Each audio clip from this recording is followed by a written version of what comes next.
टुनटुनी नाम की चिड़िया कालू कौवे और अपनी सास टूनी के साथ रहा करती थी। टुनटुनी की सास बहुत ही अच्छी थी। वह घर का सारा काम किया करती थी, लेकिन फिर भी टुनटुनी उसकी पिटाई किया करती थी। वह बात बात पर अपने हस्बैंड को भड़काया करती थी कि उसकी माँ कुछ भी नहीं करती है, हुक्म चलाती रहती है बैठे बैठे। एक दिन टूनी की तबीयत बहुत ज़्यादा खराब हो जाती है और वह अपनी बहू से कहती है, टूनी, अरे ओ टूनी, कालू से बोल मेरी दवाई ले आएगा। मेरी बेटी बहुत तबीयत खराब हो रही है और मुझे भूख भी लग रही है, कुछ खाने को बना हो तो दे दे बेटा। टुनटुनी कहती है, अरे ये बुढ़िया, चल जाके सो जा, आज जो कुछ खाने को नहीं मिलेगा, ना ही तेरी दवाई मिलेगी, हमने का तेरा ठेका ले रखा है। तभी कालू कौवा आता है और कहता है, टुनटुनी क्या खाना बनाया है? और तभी उसकी माँ आती है और कहती है, बेटा तू मेरी दवाई ले आया क्या? मैंने बहू से बोला मुझे खाने को दे दे, उसने मुझे कुछ खाने को नहीं दिया। तब कालू कौवा भी उल्टा सीधा बोलता है और कहता है, अरे माँ, तेरा तो डेली का डेली ड्रामा हो गया है, मेरे सामने डेली नौटंकी दिखाया करती है तू।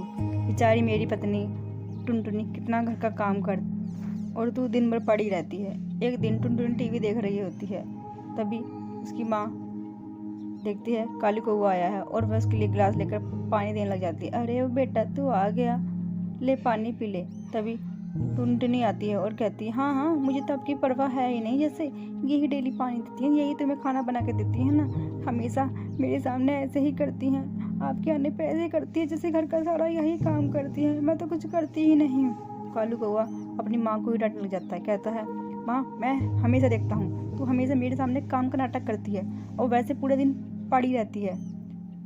नहीं बेटा, ऐसी बात नहीं है, टुनटुनी झूठ बोल। अरे रहने दो माँ, या तो तुम इस घर को छोड़ कर चले जाओ या फिर कल हम ही चले जाएंगे। टुनटुनी कहती है, अरे इनको वृद्धाश्रम छोड़ाओ। ठीक है बेटा, मैं खुद ही चली जाऊंगी, तुम मुझे छोड़कर मत आ। और वह वृद्धाश्रम चली जाती है।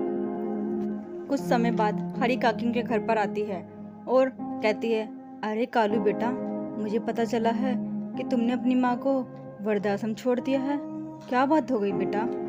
कालू बताता है कि हरी काकी, माँ ने हमारे नाक में दम कर रखा था, पूरे दिन दवाई खाती रहती थी, कभी किसी चीज़ की दवाई कभी किसी चीज़ की दवाई, और तो और टूनी घर का सारा काम करती और उससे ही मिसबिहेव करती थी, उसे मारती थी, पीटती थी। नहीं बेटा, मुझे तो नहीं लगता वह ऐसा कर सकती है, क्योंकि बेटा एक बात जो तुम्हें आज तक नहीं पता है, तुम्हारी माँ टूनी नहीं बल्कि कोई और है। वह तुम्हें पैदा करते ही कूड़े के ढेर में छोड़ के चली गई थी, जिसके बाद टूनी ने ही तुम्हें पाल पोस के इतना बड़ा करा, अकेले तुम्हें पाला। कालू कौवे को अपनी गलती का एहसास होता है और वह वृद्धाश्रम जाता है और देखता है कि उसकी माँ बहुत ज़्यादा बीमार होती है। तभी वहीं के डॉक्टर ट्रीटमेंट के लिए आए हुए होते हैं और वो कालू कौवे को बहुत सुनाते हैं, कैसे बेटे हो तुम, एक माँ ने तुम्हें इतना पाल पोस के इतना बड़ा किया, दूसरी माँ ने तुम्हें बेसहारा छोड़ा, जब भी तुमने इन्हें वृद्धाश्रम छोड़ दिया। वाह बेटा वाह, कमाल कर दिया तुमने। यह सुनकर कालू कौवा रोने लग जाता है और अपनी माँ से माफ़ी मांगता है, माँ मुझे माफ़ कर दो। टुनटुनी भी माफ़ी मांगती है, माँ जी मुझे माफ़ कर दीजिए, मैंने सारा इल्ज़ाम आपके ऊपर लगा दिया। टूनी कहती है, अरे बेटा कोई नहीं, गलती भी तो हम इंसानों से ही होती है ना, चलो मैंने तुम्हें माफ़ किया। और वे लोग अपनी माँ को साथ लेकर अपने घर चले जाते हैं।